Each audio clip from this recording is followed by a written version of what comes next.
Hello नमस्कार दोस्तों, आप सभी का मेरे चैनल पॉजिटिव अप्रोच में स्वागत है।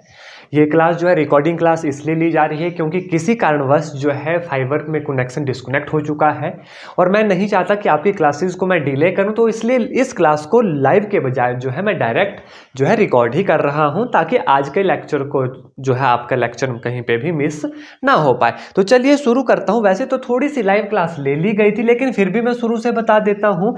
5th यूनिट को हम डिस्कस कर रहे थे, that is electromagnetic wave. Electromagnetic wave एक बहुत ही छोटी यूनिट है, ठीक है, ध्यान रखना है। एक ही टॉपिक इस पे है, वो क्या है हमारे पास, इलेक्ट्रोमैग्नेटिक वेव। इलेक्ट्रोमैग्नेटिक, ध्यान से सुनना है। वेव में सबसे पहले हमारे पास एक स्टेटमेंट आती है कि electric current produces magnetic field. Electric current जो है मैग्नेटिक फील्ड को प्रोड्यूस करती है। ये किसने कहा था, हमेशा याद रखना है, ओरस्टेड ने कहा था। और दूसरी statement, the changing in magnetic field produce electric field, कि अगर मैग्नेटिक फील्ड चेंज हो रही है तो वो क्या प्रोड्यूस करती है, वो प्रोड्यूस करती है हमारे पास इलेक्ट्रिक फील्ड को। ये किसने कहा था, ये कहा रहा था फैराडे ने। और light is an electromagnetic wave, जो लाइट है वो इलेक्ट्रोमैग्नेटिक वेव है। ये किसने कहा था, ये कहा था मैक्सवेल ने।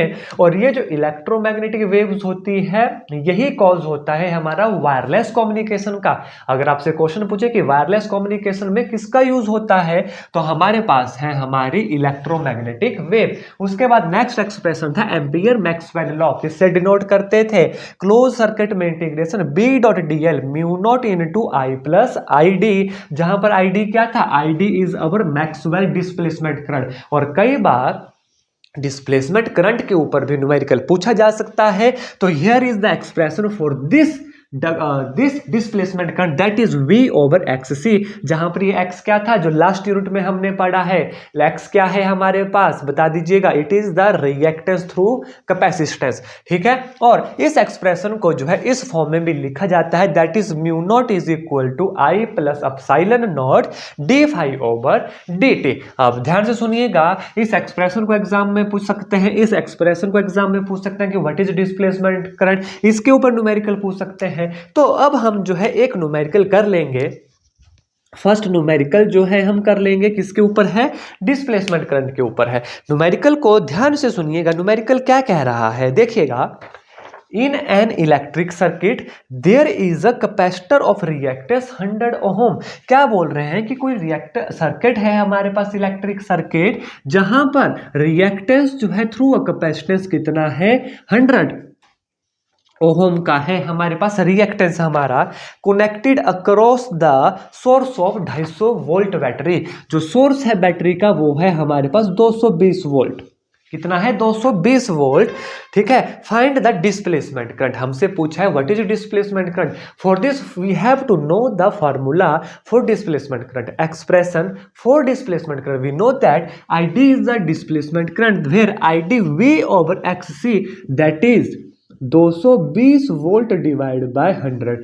जीरो से जीरो कैंसिल हो गया, it is equal to 2.2 ampere, क्योंकि हमें पता है the unit of the current is ampere. तो 2.2 एम्पियर क्या निकला हमारा, डिस्प्लेसमेंट करंट निकला उस सर्किट का जहां पर रिएक्टेंस थ्रू कैपेसिटेंस था 100 ओम एंड वोल्टेज कितनी थी हमारे पास, 220 वोल्ट। बड़े ही आसान क्वेश्चन है, दो ही चीजें याद रखने की होती हैं। एक, नंबर 1, ये एक्सप्रेशन डायरेक्ट पूछे जा सकते हैं। दूसरा, फॉर्मूला आपको पता होना चाहिए ताकि एग्जाम में आप न्यूमेरिकल भी कर पाए, एज वेल एज इस फॉर्मूले की पहचान भी अगर पूछी जाए तो वो भी आप करने में सक्षम हो, ठीक है। चलिएगा आगे चलिएगा, ध्यान से सुननी है चीजें। Accelerated charge is the source of electromagnetic wave. ध्यान से सुनना, जो 6th पॉइंट है हमारा, जो एक्सलेटेड चार्ज है, ACCELERATED, एक्सलेटेड चार्ज जो हमारे पास है, एक्सलेटेड चार्ज वो होता है क्या, सोर्स ऑफ, किसका सोर्स है, EM वेव का जो है वो सोर्स है। ये सारी चीजें PDF में भी आपको मिली होंगी, तो वहां पर भी आप अच्छे से इन चीजों को देख सकते हो। क्या बात हो रही है, accelerated charge is the source of electromagnetic wave. जो एक्सलेटेड चार्ज होता है वही सोर्स है किसका, हमारी EM वेव का। EM किसके लिए यूजफुल होती है, वायरलेस कम्युनिकेशन के लिए। और ये जो इलेक्ट्रोमैग्नेटिक वेव्स होती हैं ये हमारे पास कैसे होते हैं, transverse, transverse in nature, nature में कैसे होती हैं ये, ट्रांसवर्स इन नेचर है। और लाइट जो है खुद में क्या है, इलेक्ट्रोमैग्नेटिक वेव है, जो यहाँ पर जो है आपको बता दिया गया था। ठीक है, कुछ एग्जांपल दे देता हूँ मैं आपको इलेक्ट्रोमैग्नेटिक वेव के, जैसे कि रेडियो वेव हो गई, माइक्रोवेव हो गया, इंफ्रारेड हो गया, light wave, X rays, gamma raise.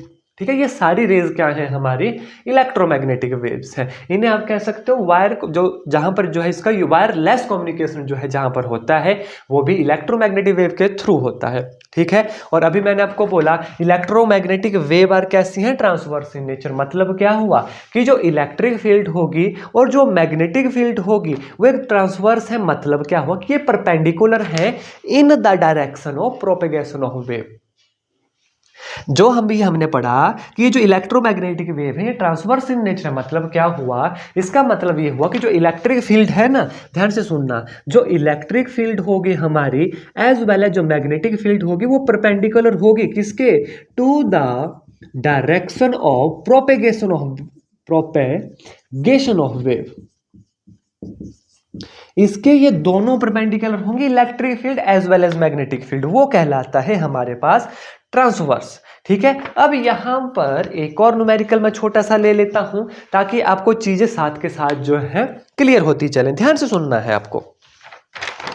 Numerical number 2 मैं लूंगा, देखिएगा क्या बोलता है numerical. In a plane of electromagnetic wave, कैसा वेव प्लेन है, electromagnetic wave, the electric field oscillate of a frequency of, frequency दी गई है nu that is equal to 3 × 10⁻⁻10 hertz. कि जो वेव है वो इस फ्रीक्वेंसी के साथ जो है ऑसिलेट कर रही है।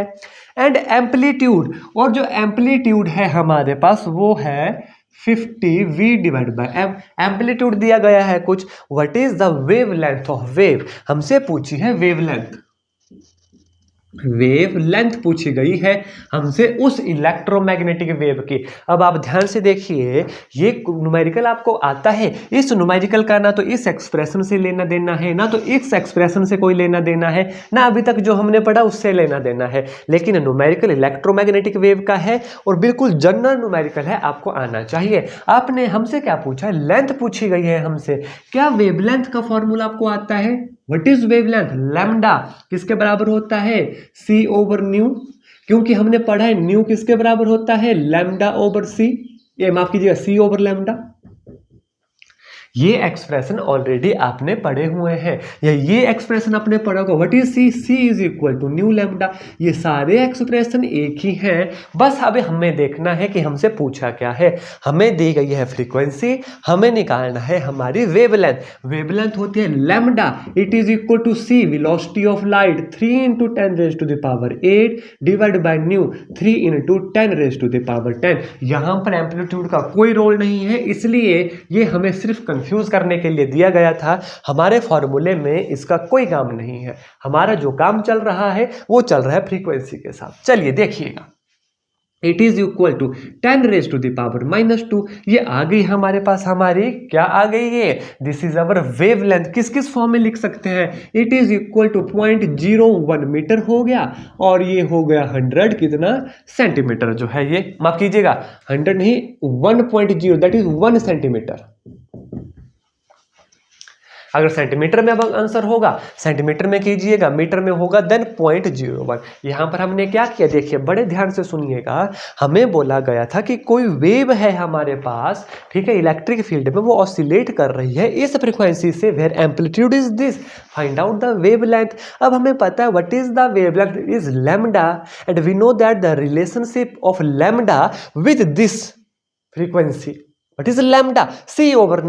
Now we know that the value of c 3 × 10⁸ divide by this, बस डिवाइड कीजिए, आंसर निकल गया। अब जिस यूनिट में एग्जाम में होगा उस हिसाब से आंसर करना है आपको। क्वेश्चन बड़ा आसान है। चलिएगा नेक्स्ट पॉइंट पे देखेंगे, जो इलेक्ट्रोमैग्नेटिक वेव है ना, produced by accelerating and oscillated charge, जो अभी आपको बताया गया। और ये जो ईएम वेव होते do not require any medium for propagate. इन्हें मीडियम की जरूरत नहीं होती है, ये वैक्यूम में भी ट्रैवल करती हैं। बड़े ध्यान से सुनिएगा, बाकी ये सारी चीजें आपको पीडीएफ में मिलेंगी। आपको याद होना चाहिए, अभी आप जब सुन रहे हो ना, अभी का भी याद होना चाहिए। जो इलेक्ट्रोमैग्नेटिक वेव हैं उन्हें मीडियम की कोई नीड नहीं है, वो मीडियम से भी ट्रैवल कर लेती हैं, वो वैक्यूम से भी ट्रैवल कर लेती हैं। इस बात का ध्यान रखना है। नेक्स्ट पॉइंट सुनिए, velocity of electromagnetic wave in a dielectric is less than c capacitance. क्या बोल रहा हूं मैं, माफ कीजिएगा, less than C velocity of electromagnetic wave in dielectric. जो इलेक्ट्रोमैग्नेटिक वेव होते हैं ना डाइलेक्ट्रिक, वो कम हो जाती है सी के साथ, that is the velocity of light. यानी क्या हुआ, जब डाइलेक्ट्रिक इंट्रोड्यूस हुआ हमारा मीडियम के अंदर, ठीक है, तो जो इलेक्ट्रोमैग्नेटिक वेव थी हमारी वो क्या हो जाएगी, कम हो जाएगी उसकी velocity as compare to the velocity of light. इस चीज का आपको पता होना चाहिए। नेक्स्ट पॉइंट सुनिए, electromagnetic wave carry energy in form of electric and magnetic field. जी हाँ, ये जो इलेक्ट्रोमैग्नेटिक वेव है जिसे ईएम वेव भी कहा जाता है, ये एनर्जी को जो है कैरी करते हैं किस फॉर्म में, electric as well as magnetic field की फॉर्म में जो है इसे ये कैरी करती हैं। ठीक है, होप यहां तक चीजें आपको पता लगी। ये सारी कैरेक्टरिस्टिक्स हैं देखिए इलेक्ट्रोमैग्नेटिक वेव की जो पीडीएफ में लिखी हैं। नेक्स्ट देखिएगा, cross product of E cross B, यानी इलेक्ट्रिक फील्ड और मैग्नेटिक फील्ड का क्रॉस प्रोडक्ट जो है हमेशा डायरेक्शन देगा किसकी, इलेक्ट्रोमैग्नेटिक वेव की। क्या बोला मैंने, देखिए ये क्वेश्चन एग्जाम में आ सकता है, आपको पूछा जा सकता है this expression represent, this expression ये हमें बताता है क्या, डायरेक्शन ऑफ ईएम वेव। क्या बताता है ये, डायरेक्शन ऑफ ईएम वेव जो है हमें बताता है क्या, हमारा ई क्रॉस बी। ई क्या है, the cross product of electric field as well as magnetic field so as the direction of EM wave. ये चीज आपको पता होनी चाहिए। ध्यान से सुनिए, all electromagnetic wave have different radiation.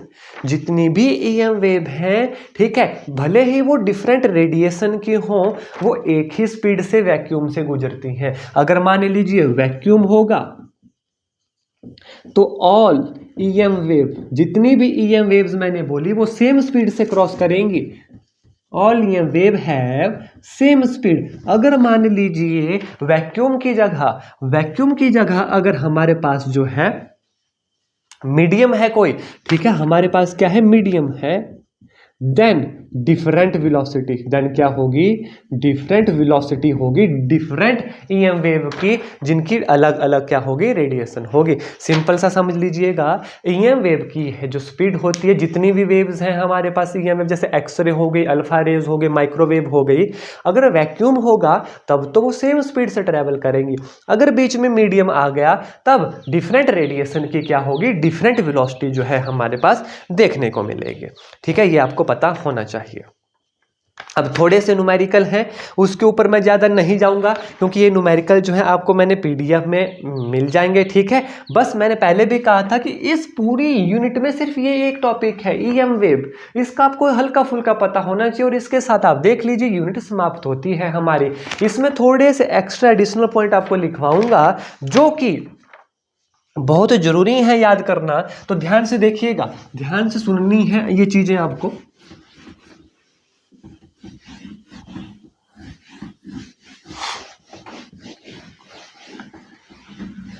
ध्यान से देखिएगा, मैं क्या कहना चाहता हूं, थोड़े से न्यूमेरिकल हैं वो आपको जो है पीडीएफ पे मिल जाएंगे। ध्यान से देखिएगा, आपको चीजें याद हो जाएंगी। Integration of E dot D S, ये किसके बराबर होता है, मैं ओवरऑल बता रहा हूं आपको। It is equal to Q over epsilon naught. ये क्या था हमारे पास, गॉस लॉ इन इलेक्ट्रोस्टैटिक, पता होना चाहिए, Gauss law in electrostatic, ELECTROSTATIC, ये चीज आपको पता होनी चाहिए। दूसरा ध्यान से देखिएगा, integration of B dot D S, it is equal to 0 था ये हमारे पास। What is this, this is Gauss law in magnetism, किसमें, मैग्नोस्टैटिक भी कह सकते हो, इलेक्ट्रोस्टैटिक या मैग्नोस्टैटिक, ये सारी चीजें हम ऑलरेडी पढ़ के आ चुके हैं, पढ़ के आ चुके हैं। नेक्स्ट देखिएगा, हमारे पास है third formula, integration of E dot D L it is equal to minus D D T integration of B dot D S. ठीक है, ये क्या है हमारे पास, ये है Faraday law of electromagnetic induction. Faraday law of electromagnetic induction, ये डायरेक्ट एक्सप्रेशन जो है एग्जाम में पूछे जा सकते हैं, आपको पता होना चाहिए। बाकी अभी जो थोड़ी देर पहले हमने एक एक्सप्रेशन लिखवाया था एम्पियर सर्किट लॉ का, वो मैं नहीं लिखवा रहा हूं। नेक्स्ट आप मुझे बताइएगा what is this, F is equal to Q into, बताइएगा, कीजिए याद, ये चीजें हमने पढ़ी थी। बताइएगा what is this, this is our Lorentz force, LORENT Lorentz force, याद कीजिएगा। ये सारी चीजें ऑलरेडी हम करके आ चुके हैं। ठीक है, तो ये चीज़ आपको देखिए ध्यान से पता होनी चाहिए। इसके बाद देखिए फ्रीक्वेंसी चार्ट है। ठीक है, देखिएगा फ्रीक्वेंसी में रेडियो वेव की फ्रीक्वेंसी क्या होती है, वेवलेंथ कितनी होती है, इसे जरूर याद कीजिएगा। ये बहुत काम की चीज़ है, ठीक है, बहुत ज़्यादा काम की चीज़ है, आपको याद होनी चाहिए। इन रेडिएशन को थॉरोली याद करने का एक हल्का सा ट्रिक बता देता हूँ, रमी RMI। ठीक है, उसके बाद जो है UV, माफ कीजिएगा, रमी के बाद लिखना है VU और उसके बाद आपको लिखना है XG, रमी UV XG। ये क्या बोला मैंने, this is radio wave, this is microwave, this is I से इंफ्रारेड, हमारे उसके बाद क्या बन गया, वी से विजिबल रेज, विजिबल रीजन वाली रेज, अल्ट्रावायलेट, एक्स रेज और ये गामा रेज। ठीक है, या गामा वेव आप कह सकते हो, रेज आप इन्हें कह सकते हो। इसके बाद इनकी फ्रीक्वेंसी पता होनी चाहिए और साथ के साथ इनकी जो है आपको वेवलेंथ पता होनी चाहिए। फ्रीक्वेंसी वेवलेंथ की बिल्कुल अपोजिट होती है, यानी जिसकी फ्रीक्वेंसी सबसे ज्यादा होगी उसकी जो है वेवलेंथ सबसे कम होगी। जिसकी फ्रीक्वेंसी, माफ कीजिएगा, जिसकी फ्रीक्वेंसी सबसे ज्यादा होगी उसकी वेवलेंथ जो है सबसे कम होगी। तो सबसे ज्यादा फ्रीक्वेंसी किसकी होगी, सबसे ज्यादा फ्रीक्वेंसी है गामा रेज की। इसका मतलब इसकी वेवलेंथ जो है सबसे क्या होगी, कम होगी। और सबसे कम जो फ्रीक्वेंसी है वो है रेडियो वेव की और इसकी सबसे ज्यादा क्या होगी, हमारे पास वेवलेंथ होगी। ठीक है, तो ये चीजें आपको पता होनी चाहिए। ठीक है, इन्हें आपको जो है थॉरोली एक बार नोट से पढ़ना है। ठीक है, अब थोड़ी सी एक्स्ट्रा चीज आपको लिखवाऊंगा जो नोट्स के अंदर नहीं है, उन्हें आपको जो है बिल्कुल नोट डाउन करना है। तो ध्यान से देखिएगा, नोट्स के अंदर वो चीजें नहीं मिलेंगी, एक्स्ट्रा है, तो इसलिए मैं उन्हें लिखवाना चाहूंगा। आपको ध्यान से सुनिएगा, थर्मोफाइल, देखिएगा थर्मोफाइल इज यूज्ड, क्योंकि एग्जाम में कुछ भी हमसे जो है पूछा जा सकता है। थर्मोफाइल इज यूज्ड फॉर, किस किस चीज के लिए थर्मोफाइल का यूज किया जाता है। Number 1, converting heat energy into electrical energy. क्या बोलूंगा मैं, हीट एनर्जी को कन्वर्ट किया जाएगा, converting heat energy into electrical energy. क्या बोला मैंने, किसके लिए थर्मोफाइल का यूज किया जाता है, टू कन्वर्ट हीट एनर्जी को जो है कन्वर्ट किया जाता है इलेक्ट्रिकल एनर्जी में। दूसरा, measuring and detecting the heat radiation. क्या बोल रहा हूं, जो हीट रेडिएशन होती है इसे मेजर करने के लिए, to measure the radiation of heat radiation. क्या बोल रहा हूं, to measure the and detecting the heat radiation. इसके लिए जो है to detect the heat radiation के लिए थर्मोफाइल का यूज होता है। दूसरा किसके लिए होता है, to convert the heat energy into electrical energy. ठीक है, नेक्स्ट एक्सप्रेशन देखिएगा, for speed of EM wave in free space. Free space में ईएम वेव की जो स्पीड होती है इन फ्री स्पेस, ये एक्सप्रेशन कई बार पूछा जा सकता है। V 1/√of μ0 into epsilon naught, जहां पर epsilon naught absolute permittivity, what is μ0, absolute permeability. ये परमिटिविटी है, ये परमिएबिलिटी है, ये चीज का खास ख्याल रखना है। डायमेंशनल फॉर्मूला इसका होता है L² / T²। ये चीज आपको पता होनी चाहिए। What is the expression, this expression is means for the electromagnetic wave in free space क्या होगा 1/√ऑफ mu naught epsilon naught. This is absolute permittivity, this is absolute permeability, ठीक है, dimensional formula L² divided by T², ठीक है। और इसके बाद आपसे जो है मोमेंटम पूछा जा सकता है, मोमेंटम ऑफ EM वेव, ठीक है, इलेक्ट्रोमैग्नेटिक वेव का मोमेंटम है it is equal to v divide by c, माफ कीजिएगा u डिवाइड बाय c, जहां पर u क्या है, u है हमारे पास एनर्जी एंड c क्या है, स्पीड ऑफ लाइट। ये आप सभी को क्या है पता है। ये क्या निकला हमारा मोमेंटम, किसके लिए, EM वेव के लिए। तो देखिए मेन जो है EM वेव के बारे में हर एक जानकारी आपको पता लग गई। इसमें मोटा मोटा दो चीजों के लिए आपने पढ़ना है, नंबर 1 डिस्प्लेसमेंट करंट के बारे में पढ़ना है, ठीक है। बाकी जो एक्सप्रेशन आपको अभी थोड़ी देर पहले है, उनके नाम, उनकी पहचान आपको आनी चाहिए।